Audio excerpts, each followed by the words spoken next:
bonjour à tous. Avant de commencer la présentation, je voudrais juste faire un petit rappel rapide sur ce qu'est la FAO. Donc, la FAO, c'est une agence des Nations Unies qui travaille spécifiquement sur l'alimentation et l'agriculture. Elle a été créée, comme toutes les nations, comme toutes les agences des Nations Unies, à la suite de la Seconde Guerre mondiale.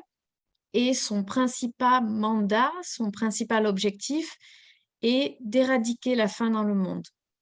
Donc, éradiquer la faim dans le monde, ça comprend, comme l'a mentionné Hélène, bien sûr, la production, la thématique de la production, produire suffisamment pour les hommes autour du monde, mais ça comprend aussi les aspects, et c'est aussi aujourd'hui quelque chose qui pose problème dans la réponse que l'on va donner à l'horizon 2050 pour nourrir la planète, c'est la question de l'accès et de la répartition de l'alimentation. Donc, l'objectif ici sera bien sûr de répondre de façon durable, avec la durabilité qui comprend évidemment les aspects sociaux, environnementaux et économiques, promouvoir des solutions durables pour tous pour qu'en 2050, la faim puisse être éradiquée dans le monde. Donc aujourd'hui, la FAO propose différentes actions, aussi bien de l'appui technique, qui ne ferme la porte à aucune solution, à aucun type d'innovation, que ce soit de l'innovation en termes très techniques, très spécifiques, agronomiques, comme l'utilisation de ressources génétiques améliorées, comme la promotion de l'agroécologie, comme le changement de la gestion des ressources en eau. Vraiment, toutes les innovations, toutes les potentielles solutions doivent être exploitées. La FAO ne ferme vraiment la porte à aucune idée, aucune proposition. Elle propose également des appuis financiers, mais aussi elle propose des activités de plaidoyer, notamment des activités de plaidoyer conceptuel. Et c'est notamment le programme pour lequel je travaille, les systèmes ingénieux du patrimoine agricole mondial, qui a été créé en 2002 comme initiative et qui est devenu un programme officiel de la FAO en 2015. Donc,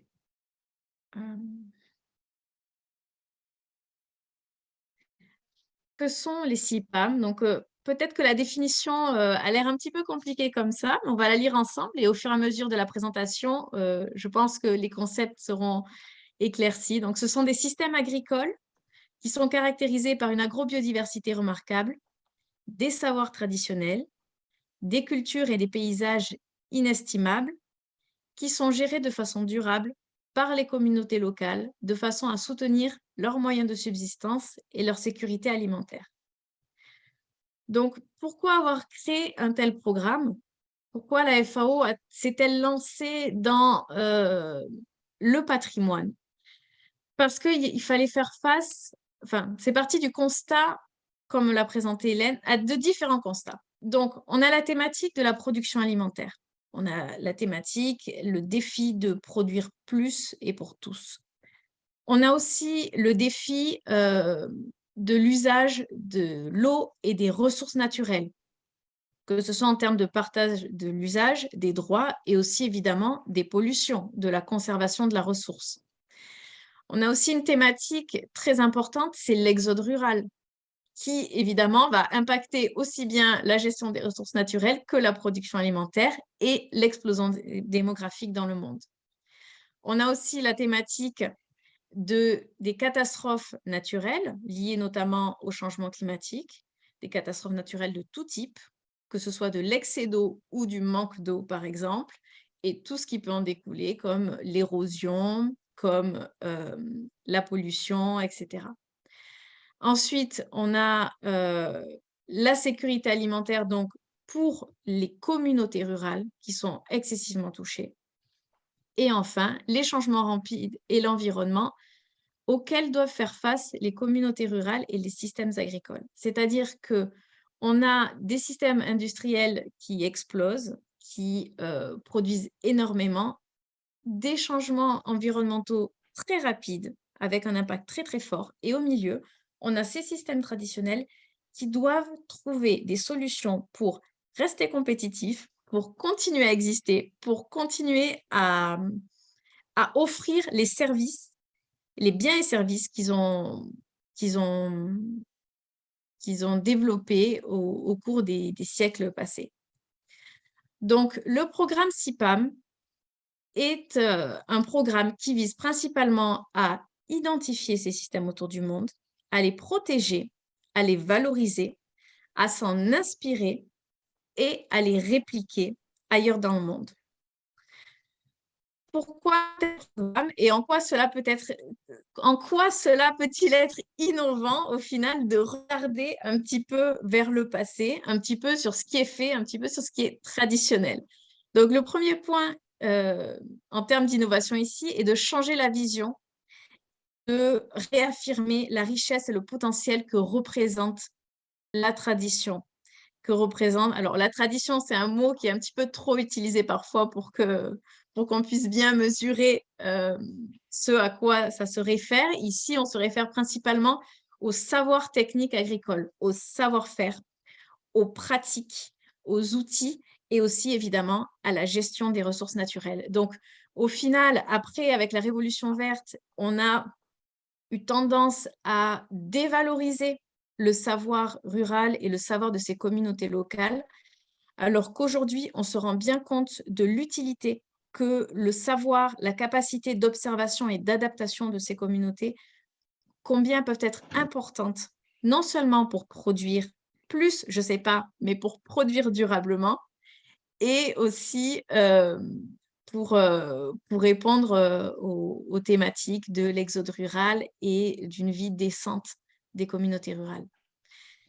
Ensuite, l'autre aspect innovant de ce programme, c'est qu'il tient compte de la complexité des sociétés et des agricultures traditionnelles. En fait, ici, on ne va pas se baser sur l'agriculture en tant que telle, en tant que secteur, mais on va vraiment poser un regard sociologique. On va vraiment poser un regard sociologique sur ce que sont ces systèmes agricoles. Donc, les CIPAM, les systèmes ingénieux du patrimoine agricole mondial, sont évalués et reconnus sur la base de 5 critères. Donc, on va regarder tout d'abord la sécurité alimentaire et des moyens de subsistance, c'est-à-dire la capacité du système agricole à produire des biens et services de façon durable, la capacité de ce système à répondre aux besoins de vie, aux aspirations des agriculteurs. Ensuite, on va regarder l'agrobiodiversité. Ensuite, on va regarder les systèmes de savoirs locaux et traditionnels, c'est-à-dire les pratiques. Comment est-ce que l'agriculture est gérée? Comment est-ce que les agriculteurs font pour produire? Qu'est-ce qu'ils produisent? Comment est-ce qu'ils gèrent la ressource naturelle? Comment est-ce qu'ils s'organisent entre eux au sein d'une communauté? Ensuite, on va regarder la culture, les systèmes de valeurs et les organisations sociales. Ici, donc, on va regarder évidemment l'aspect alimentaire, mais aussi l'aspect symbolique, l'aspect de gestion et de vie dans cet espace rural. Comment est-ce que les communautés agricoles ou locales vivent et évoluent dans cet espace? Et enfin, les caractéristiques des paysages. Au final, on se rend bien compte, où qu'on aille, par exemple en France, où qu'on aille, le paysage a été façonné par l'homme. Et il a été façonné par l'homme en premier lieu pour des usages agricoles. Aujourd'hui, on se rend compte bien avec l'exode rural et l'abandon de ces systèmes agricoles que l'entretien des paysages n'y est plus. On va voir les terrasses en pierre sèche qui s'effondrent, on va voir des événements d'érosion avec des glissements de terrain beaucoup plus présents. Tout cela, c'est aussi dû par l'absence des agriculteurs, par l'absence de maintien en vie de ces systèmes agricoles. Ensuite, l'aspect de l'innovation, c'est que on a eu tendance, notamment avec l'approche de la Révolution verte, à se focaliser sur une approche à l'échelle de la ferme. C'est-à-dire qu'on va sur la ferme ou sur l'exploitation, on va regarder ce que l'on veut produire, comment on veut produire, qu'est-ce qu'il faut mettre en place, quels intrants, qu'est-ce qu'il en ressort, etc. sans prendre en compte au final que La prochaine, l'agriculteur. c'est mercredi prochain à 10h pour Corcos. Attention, vous n'avez pas votre micro coupé. Hélène? On ne va pas se focaliser sur l'échelle de la ferme, mais on va bien ici prendre en compte que l'agriculteur évolue au sein d'une communauté agricole, mais aussi au sein d'une communauté d'usagers du paysage. Et ça, on se rend bien compte aujourd'hui quand on voit qu'il y a des tensions entre les habitants qui juste habitent dans un endroit, par exemple, à proximité de points d'eau, et qu'il y a des tensions avec les agriculteurs au niveau que ce soit de la pollution, de l'utilisation de la ressource, de la pollution sonore. Enfin, tout ça, vraiment, c'est prendre en compte, avoir une image beaucoup plus large de comment est-ce qu'on gère le paysage et où est-ce qu'on veut aller ensemble. Enfin, un autre aspect important, c'est l'approche territoriale. Donc, l'approche territoriale, c'est différent. L'approche des paysages, on va vraiment se dire que c'est une approche dans un espace géoculturel, alors que l'approche territoriale est beaucoup plus pragmatique, c'est beaucoup plus une approche, un outil qui va être développé. Donc, l'approche territoriale sert vraiment à connecter le rural avec l'urbain. Elle tient compte elle promeut une approche multidimensionnelle, multi-acteurs. C'est-à-dire qu'on prend en compte tous les acteurs, on prend en compte tous les secteurs. C'est-à-dire que quand on va travailler sur comment est-ce qu'on veut que notre paysage évolue, on ne va pas se focaliser que sur l'agriculture. On va regarder aussi la nutrition, la santé, la culture, pourquoi pas le tourisme. On va regarder aussi les industries. Ce qu'il est important là, c'est de bien regarder comment est-ce que tout évolue et créer vraiment une approche consensuelle pour aller de l'avant, maintenir ces systèmes, mais aussi faire en sorte qu'ils évoluent. Et là, c'est le dernier point en termes d'innovation, c'est la conservation dynamique. C'est imaginer des solutions sur mesure et spécifiques pour maintenir ces systèmes. Donc, on va passer en revue quelques petits exemples pour sortir un petit peu de tout ce jargon et peut-être de cette complexité qui repose pour l'instant que sur des mots. Donc ici, on a un exemple d'un système agricole qui a été reconnu en Espagne, où on voit un petit peu que ça connecte des paysages qui ont été reconnus par l'UNESCO, qui regroupent, qui contiennent une biodiversité très importante, qui contiennent des ressources en eau très importantes, qui doivent être vraiment maintenues, conservées et valorisées.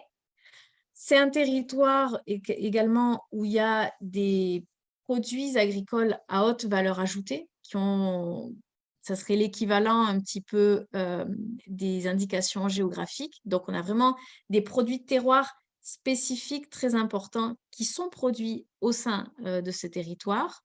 On a une organisation du territoire qui repose en fait sur un socle culturel, c'est-à-dire que c'est un héritage de l'organisation de gestion du paysage qui est faite de façon tacite entre les gens sur qui a le droit d'utiliser la ressource en eau, qui a le droit d'utiliser les sols, etc., pour garantir la gestion durable de ces paysages. Enfin, bon, là je l'ai mentionné par rapport à la biodiversité, on a des races uniques qui ne se trouvent qu'à cet endroit et évidemment des forêts à préserver. Donc ça montre un petit peu l'image de pourquoi est-ce qu'on prend en compte pas seulement l'aspect technique, agronomique sur comment produire plus, comment produire mieux, mais on essaye vraiment de changer la vision, on essaye vraiment de faire un plaidoyer pour un changement d'approche de l'agriculture. Pourquoi se focaliser à l'échelle du paysage? Ici, on a un exemple de production de ginseng en Corée. Pourquoi on ne va pas se focaliser que sur la partie ginseng? Là, vous voyez les sortes de petits panneaux noirs. Parce qu'en amont, il y a des forêts qui vont capter la ressource en eau, qui vont drainer l'eau dans les sols, qui vont permettre leur écoulement, l'infiltration de l'eau. qui vont arroser un petit peu plus en dessous des cultures de thé. Une fois que l'eau aura irrigué le thé, elle va aller dans les zones de production de ginseng. Et un petit peu plus bas, il va y avoir d'autres productions. Et enfin, l'eau va s'écouler dans le lit de la rivière principale.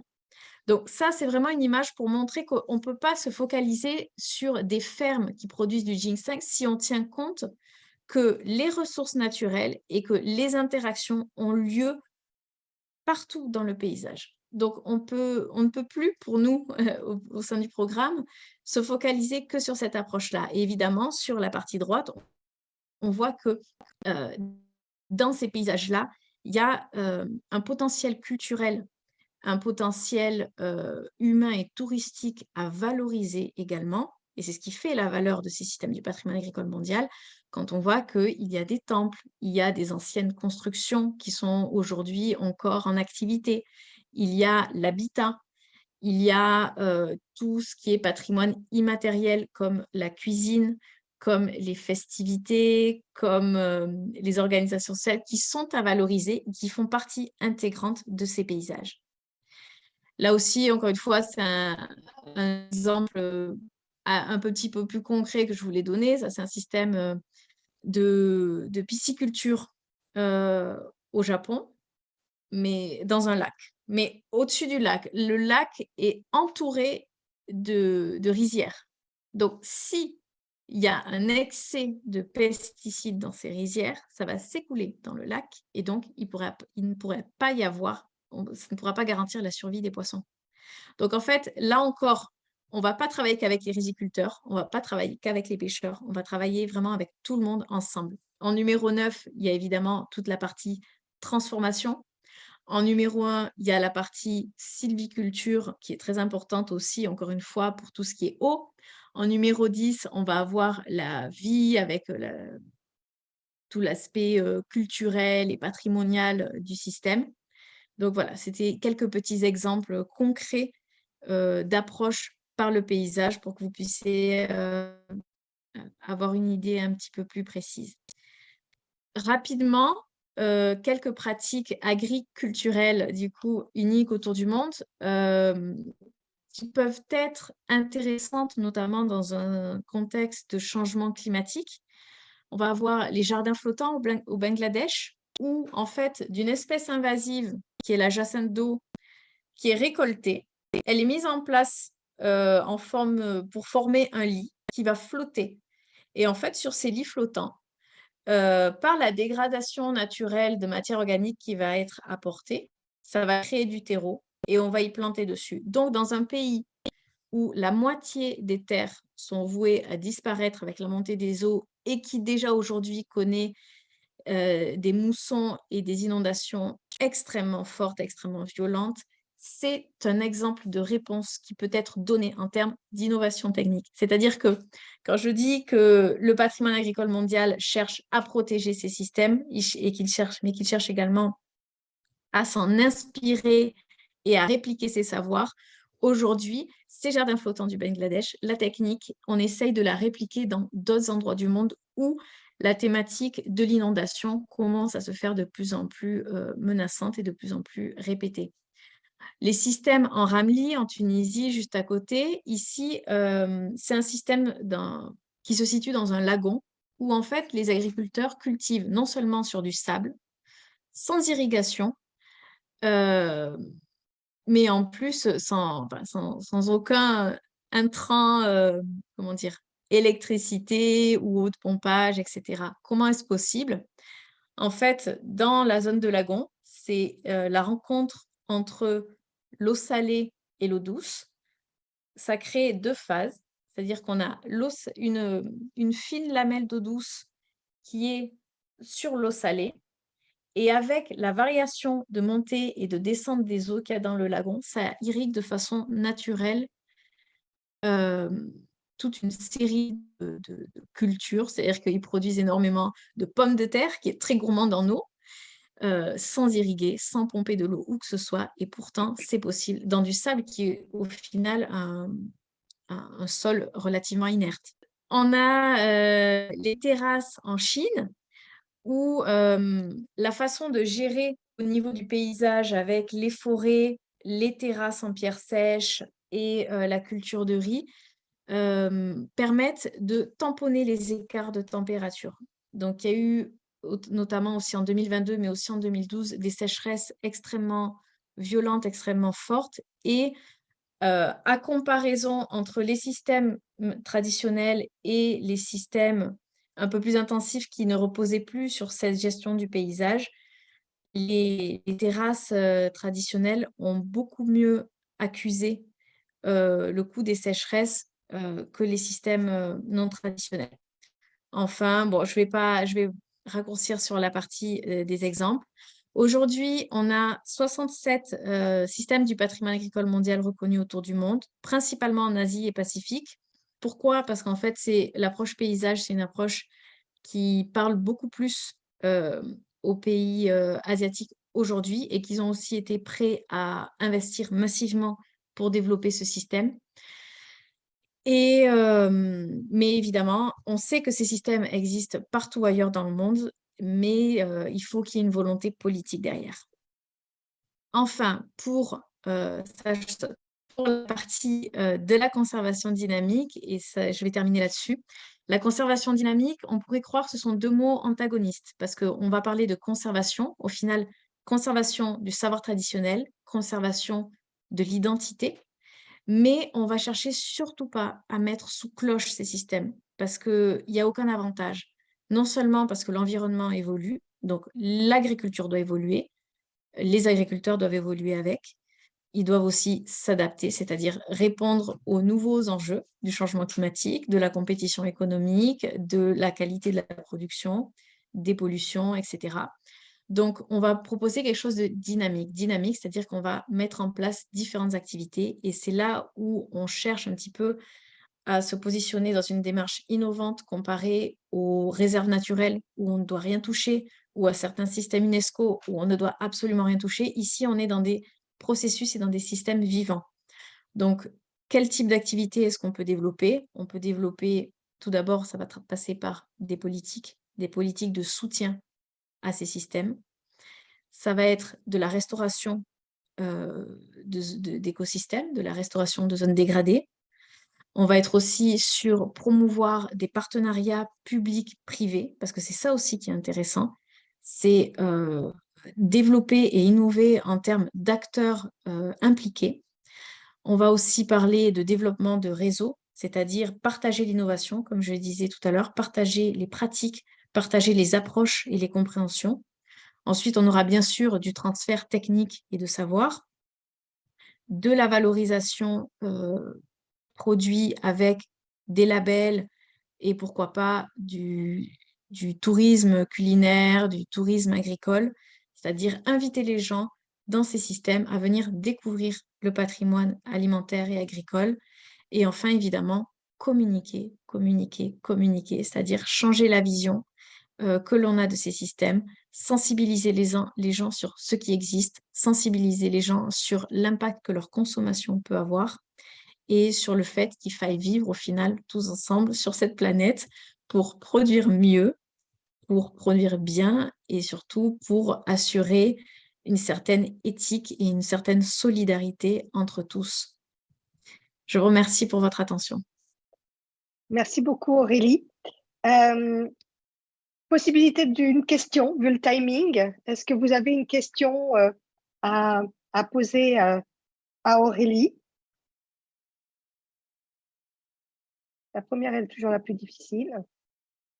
Non? Je vois qu'il y a une question dans le chat. Oui, et il y en a. Alors, il y en a une.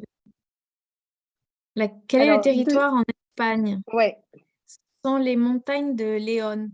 Ce sont les montagnes de Léon. C'est dans le nord, mais au final, en Espagne, il y a différents systèmes reconnus. En fait, l'Espagne est le pays le plus actif pour promouvoir ces systèmes parce qu'ils ont compris au final tout l'avantage qu'il pouvait y avoir pour eux, pour valoriser un autre tourisme que le tourisme balnéaire et surtout lutter contre l'exode rural qui est vraiment massif et très problématique chez eux. Voilà, donc ce sont les montagnes de Léon. Au final, c'est au nord de l'Espagne. J'avais juste moi une question pour vous, Aurélie. Oui.